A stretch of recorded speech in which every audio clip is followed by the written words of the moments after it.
al otro que tampoco lo tiene. ¿Quién ocupa el primer lugar en tu corazón?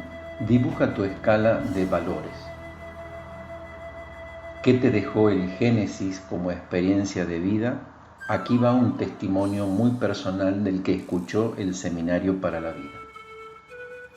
Religión natural y religión sobrenatural. ¿Es el hombre por naturaleza un ser religioso? Explica tu respuesta. La respuesta es sí, porque el hombre necesita religarse a algo, atarse a algo, creer en algo o en alguien, y naturalmente lo ha buscado desde siempre, desde todos los tiempos. El hombre es un ser religioso y social.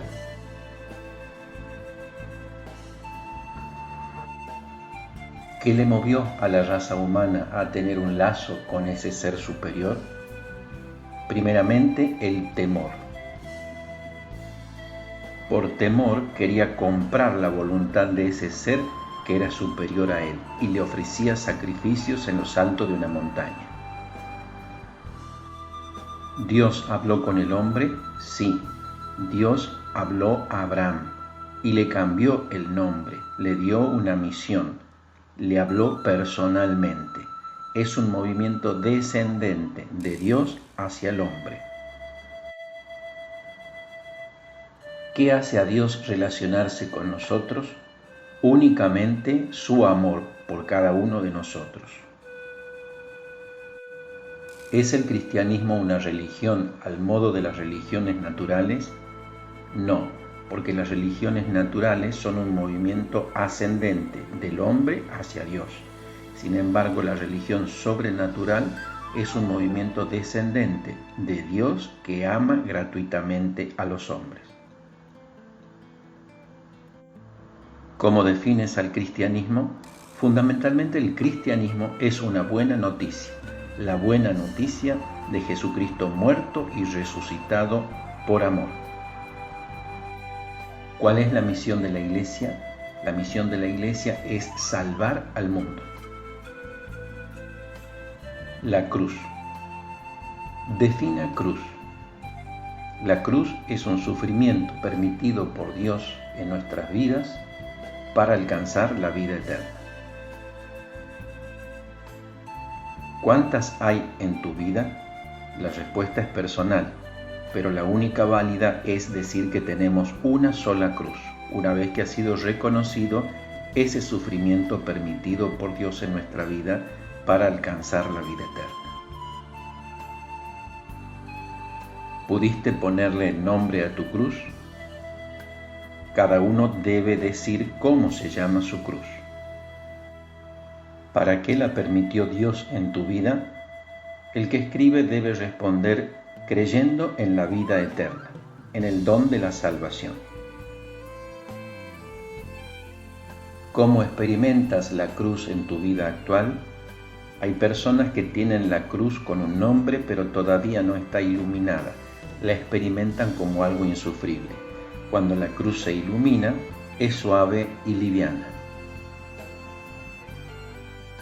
¿A quién adorarás el próximo Viernes Santo? Se refiere no a una cruz de madera o de yeso, sino a aquel sufrimiento que has descubierto que Dios permitió para que alcances la salvación. Querigma. ¿Recibiste el querigma? ¿Cuántas veces? Es una respuesta muy simple. Defina querigma. Querigma es el anuncio de la buena noticia de la salvación en Cristo muerto y resucitado. ¿Te sientes iglesia? ¿Cuál es la misión de la iglesia? El sentido de esta pregunta es manifestar si te sientes llamado a formar parte de una comunidad que salva al mundo. La misión de la iglesia es esta: poner el cuerpo al pecado de los otros, ser otro Cristo, salvar al mundo con nuestra propia existencia.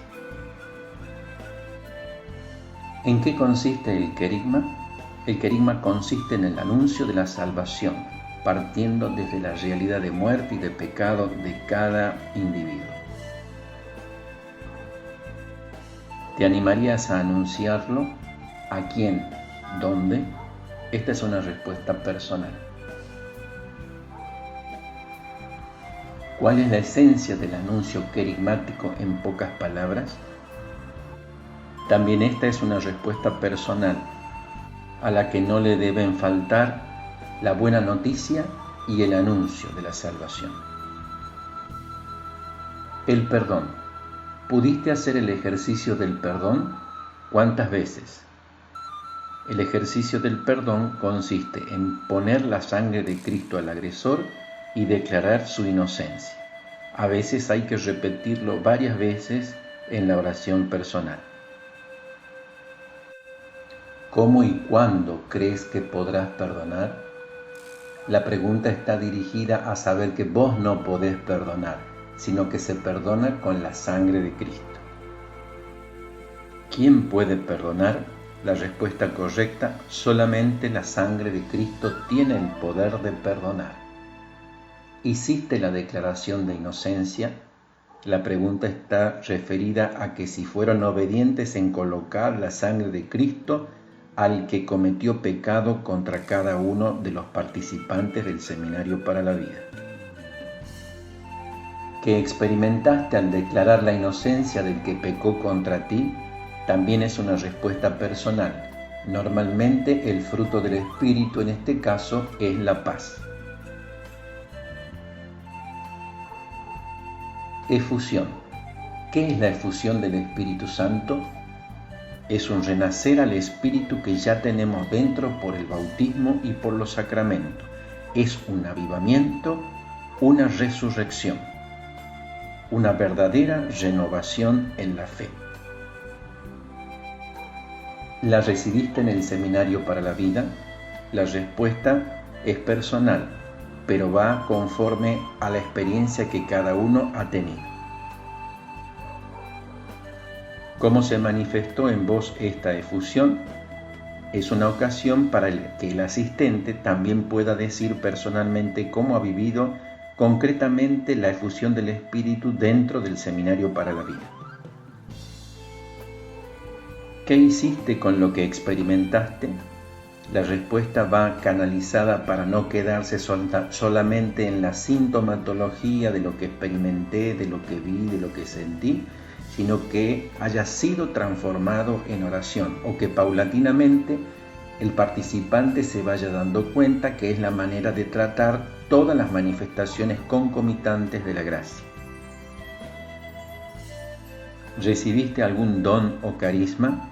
Es una respuesta personal que tiende a que la persona esté capacitada para descubrir qué fruto ha dejado en ella el paso de la efusión del Espíritu. ¿Crees que se confirmó algún carisma que ya tenías? La pregunta también requiere una respuesta personal. Lo importante es que la persona sepa que ese carisma está para ser compartido, para ser vivido en comunidad. ¿Cuáles son tus carismas? Normalmente uno los puede percibir, pero el que confirma los carismas es el entorno, nuestra pequeña comunidad, que descubre en nosotros el bien que Dios le da a cada uno para el servicio comunitario. ¿A qué te está llamando la voluntad de Dios hoy en tu vida? La respuesta es personal. Lo esperable es que descubran después de un seminario para la vida que Dios los llama a vivir su fe en comunidad. ¿Dónde vas a acrecentar esta experiencia de la efusión de ahora en más? Lo importante es que la persona descubra un lugar, un entorno, un pequeño grupo, una comunidad donde pueda ejercitar, acrecentar y participar los dones y carismas que Dios le ha regalado. ¿Crees que la podrías recibir de nuevo? ¿Dónde? ¿Cómo? ¿Y con quiénes?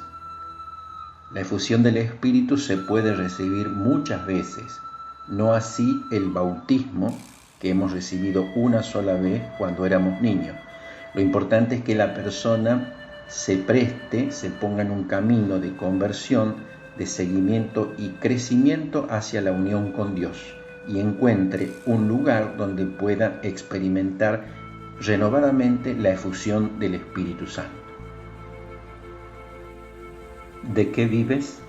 Normalmente las personas creen que se les pregunta de su sueldo, de su trabajo, de su ocupación. No solo de pan vive el hombre, sino de toda palabra que sale de la boca de Dios. ¿Quisieras cambiar de vida? ¿Por qué sí o por qué no? La respuesta es personal y tiene como fruto el mismo fruto del Seminario para la Vida. ¿Qué le falta a la vida que tenés? La pregunta apunta a ver qué falta para que llene de sentido tu propia existencia. Lo busques y lo encuentres. ¿Qué le sobra actualmente a tu vida? La respuesta es personal. ¿Eres libre? Si la persona sabe que la libertad viene de Dios, podrá contestar correctamente lo que es ser libre. Es un ejercicio que ocupa toda la vida.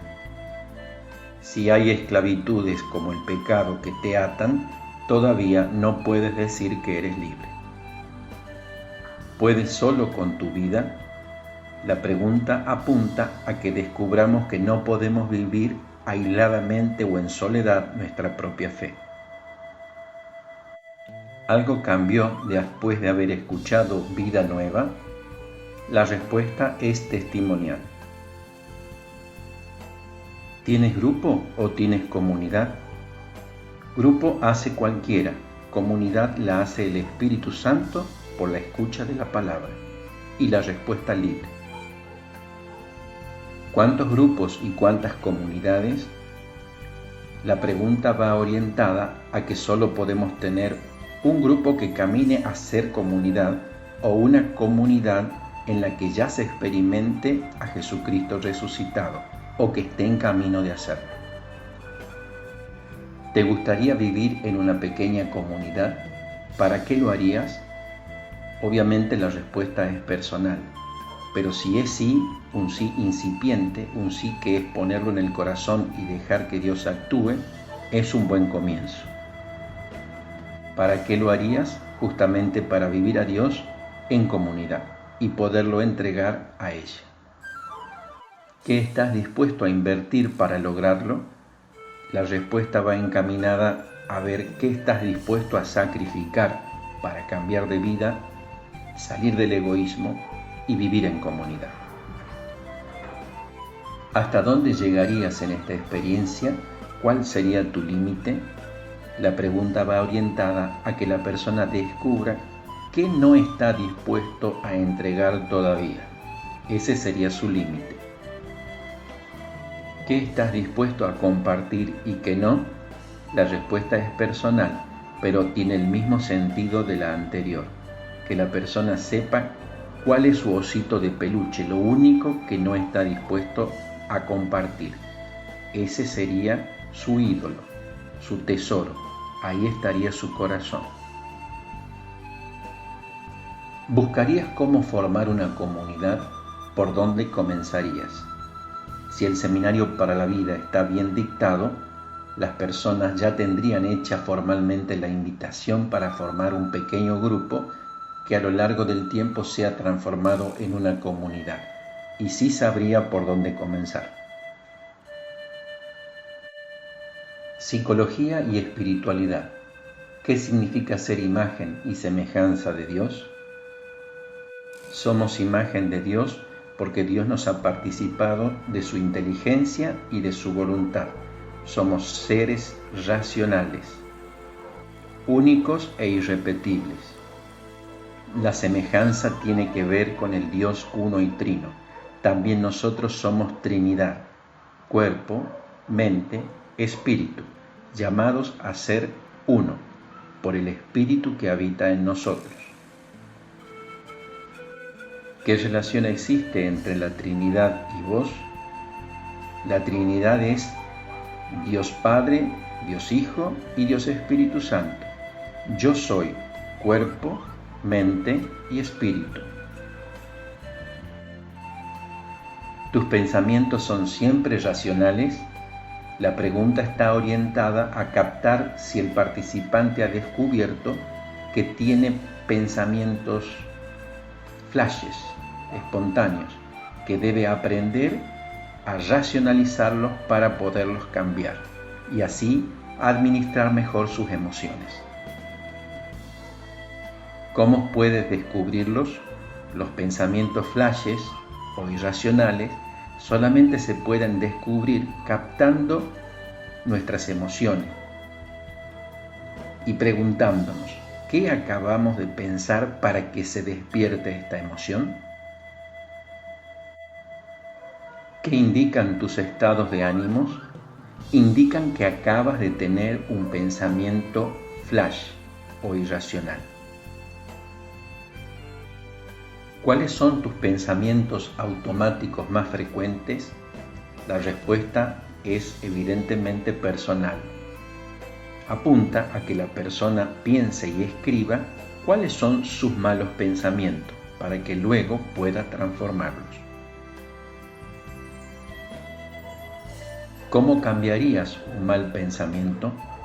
La pregunta apunta a que el participante haya descubierto que los pensamientos negativos se cambian con la oración. Aprendiendo a usar los mismos elementos del mal pensamiento, se transforma en oración y cambian aquellos pensamientos que suscitan emociones descontroladas o no en nosotros que luego podrían llevarnos a tal o cual acción. ¿Qué indica tu lenguaje en relación a tus pensamientos? De la abundancia del corazón habla la boca, sale por tu boca aquello que está en tu pensamiento. Por lo tanto, el lenguaje ayuda a experimentar, a comprender qué es lo que estás pensando. ¿Cómo cambiarías un mal pensamiento? La pregunta apunta a que la persona esté dispuesta a darse cuenta que mediante una pequeña oración espontánea, usando los mismos elementos del mal pensamiento, puede cambiar su pensamiento y sus emociones. Dame un ejemplo de mal pensamiento y cómo lograrías cambiarlo con una oración espontánea. Esta es una respuesta personal que sirve como ejercicio del participante.